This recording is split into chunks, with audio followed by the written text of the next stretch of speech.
Morning. Good morning. Enjoying watching back through your videos, and you were saying that you was trying to spot various family members. Yeah, my aunt, well, it's my mum's Aunt Grace, actually, is in the sexuality video. She's a little old lady who came in. My mum brought her into the...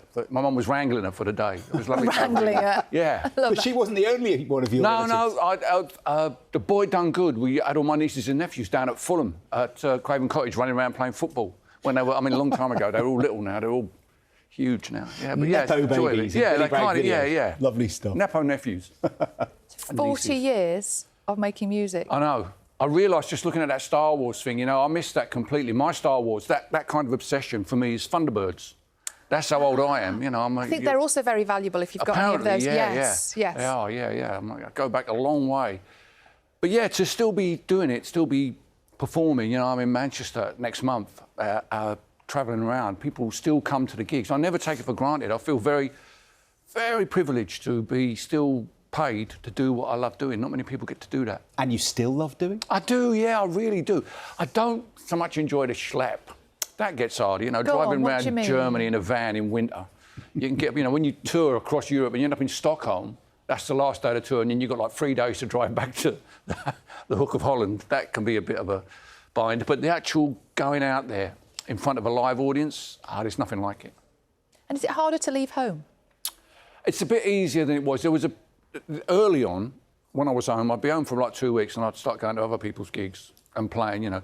Then there was the bit when our boy was born, when he was young, and that was really hard. There was a couple of times, Australian tour, I had to steel myself to get on the plane. When they shut the door, I could relax. Up to that point, but since, you know, I mean, he's in a band, and weirdly, he's playing Manchester the same night as me, my boy. It's the first time we've ever been in the same... I just sussed it yesterday. On the 30th of November, he's playing a little support gig with a band called Trampoline, and I'm doing Apollo. So that's absolutely amazing. But yeah, now it's a little easier. It's OK now. So who are the rest of the family going to see in Manchester that night? That's true. Well, hopefully he's only supports, so I might be able... I've not worked out how far it is from the Apollo to where he's playing. I might be able to nip over and see him, and then he can come see me. We're talking about 40 years, and to mark this occasion, you've released some of your greatest hits, some of your new hits.